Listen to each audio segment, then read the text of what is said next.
Now to make the candy block, I went ahead and cut 2 5-inch squares of the main fabric that I have elected to make the candy with. And we've got those, we're going to set those aside.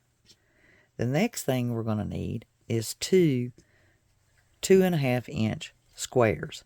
So what I've done is I've cut me a long strip of fabric, the width at 2.5 inches wide, and I'm going to cut 2 2.5-inch squares from out of this strip. This will be for our corners to make our candy. So I'm going to go ahead and cut those two. This way we'll have those already. Now what we're going to do with this is we're going to take one of our 5-inch squares and we are going to sew one square to this corner from here to here, and another on this corner from here to here. To make it easier, if you want to, you can use one of your friction pins, which the ink will be removed from an iron, but it won't be seen or cause a problem or be visible. So you can draw you a line, and this way it'll help you whenever you put this underneath the sewing machine. So I just take my ruler and I lay it there, and then I just draw me a line from corner to corner. That way when I get to the sewing machine I can see it a whole lot easier. And then I can just sew 1/4 inch down the center on that line. Another thing that I do that speeds up the job is I sew another line staying 1/4 inch away because we'll need that seam allowance. I'll sew me another seam here. This will develop these little miniature 1/4 inch squares, and I can use them either in the binding or perhaps on another smaller job, but those will already be made.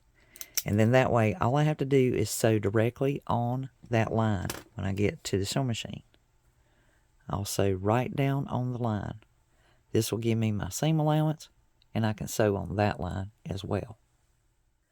So now we've sewn our line, and I went ahead and sewn this side too. We're going to cut this, leaving 1/4 inch allowance. And that's real easy because we already created that line. So all we have to do now is beside this, right on that 1/4 inch, I've got over my line and allow that 1/4 inch seam allowance, and there we have this little square.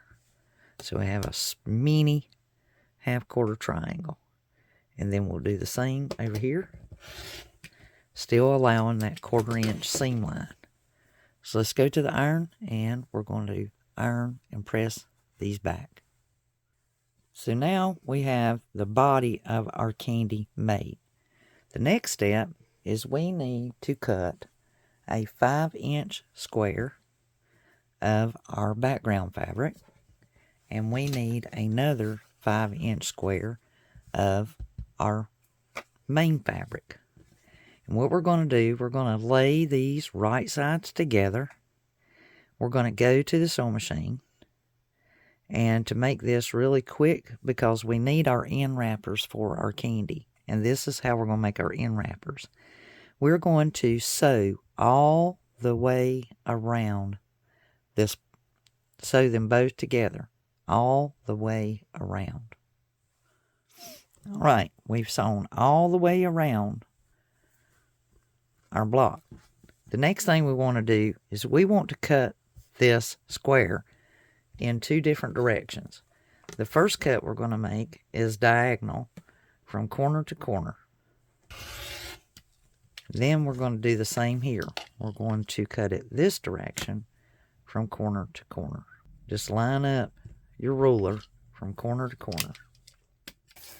Now we have 4. Before we take these to the ironing board and press them open, we want to square them up.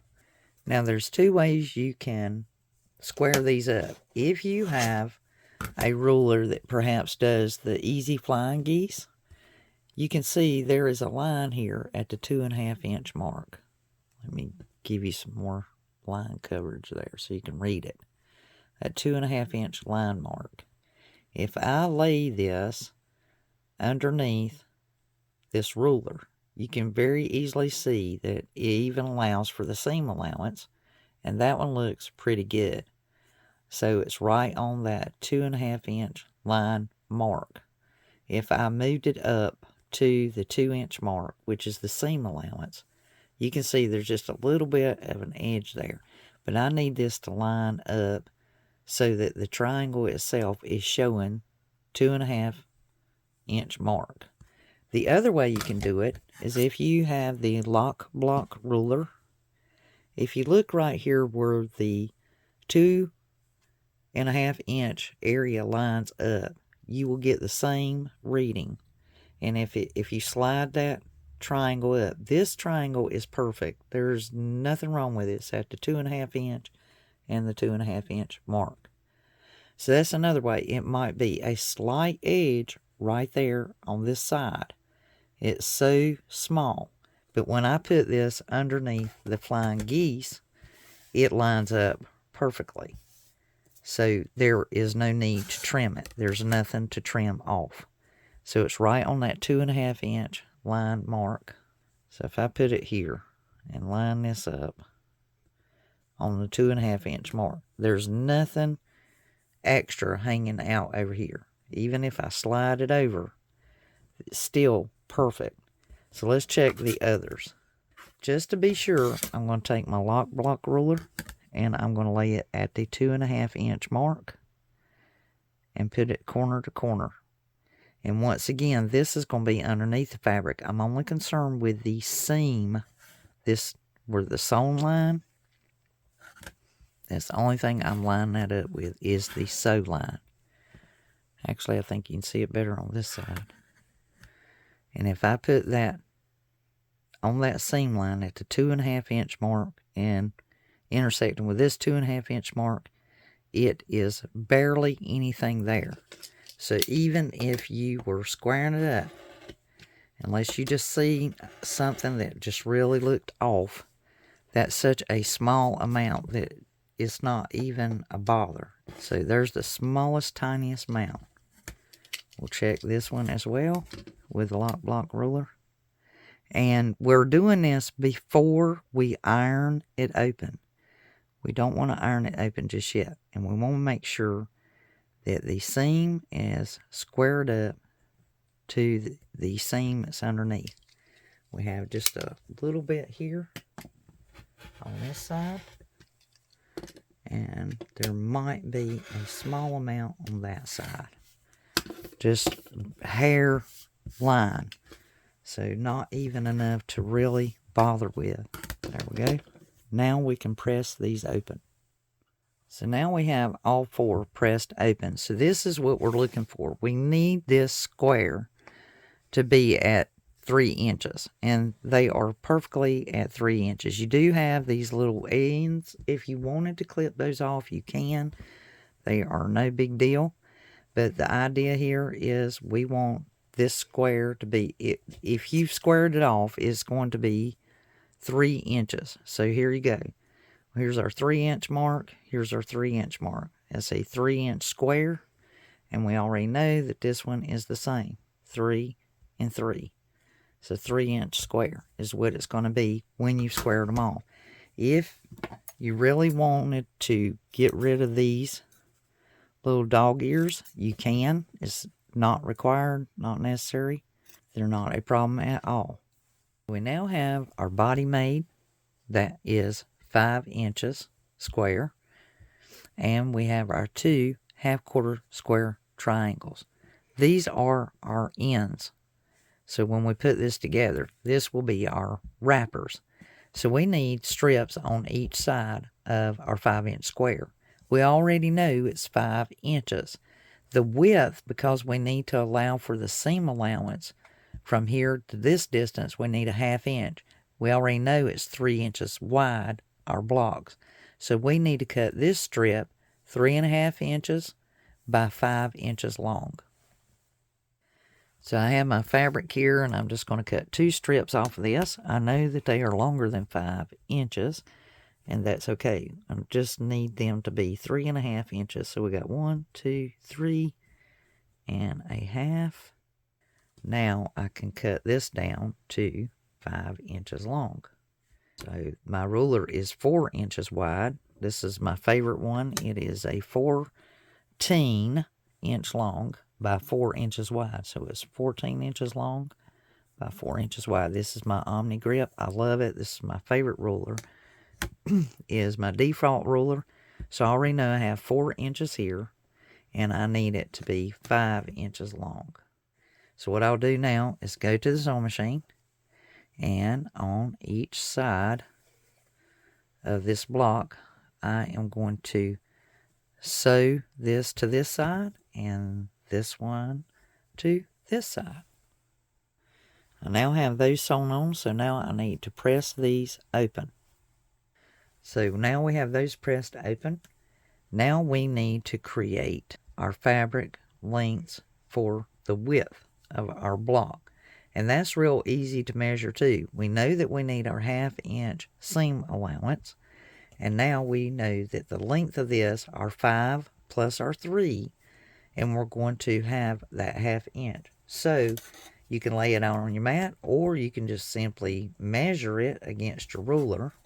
And it's better if you have that where you can count it. So now we have a 7.5 inch length here. Well, we have to have our 1/2 inch seam allowance. We may have some fabric already cut or some strips, and that is going to put us at the 7.5 to 8 inch mark of fabric. And I can sew my block to the end of it. And you're going to attach those, and this is how you're going to build your block. Now these are a little bit wider because of the allowance that I had not thought about until I began putting my block together. So I can square that up once I've attached these. I can cut that off. Because this is only 3 inches, and I've already allowed my 1/2 inch for my length. Now, we need these 2 points to intersect perfect. We need the point of that tip to intersect perfectly with this. So when you go to sew it at the machine, you want to nest those seams together and make sure that you have them lined up, and attach this to the bottom, and this one we want to attach to the top. And just make sure that those 2 seams are intersected when you begin sewing it down. It will be significant in how your block turns out.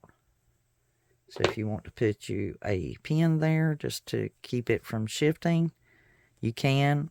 I usually line mine up when I get to the machine, because I'll put me some little stay put stitches, and we're going to sew those on.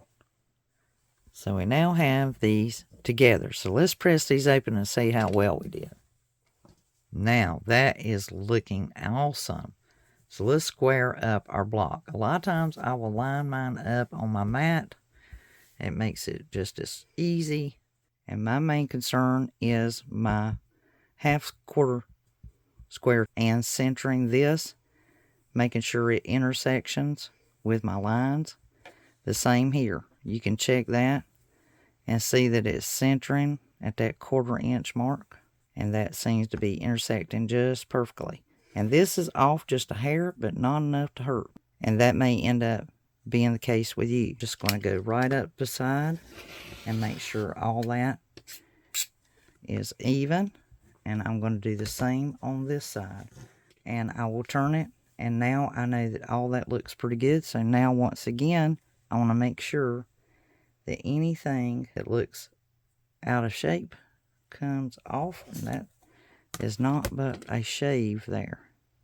So now I'm going to line up my square itself on the mat. And I'm going to square it up and make sure that this line is looking good. Everything's good and even.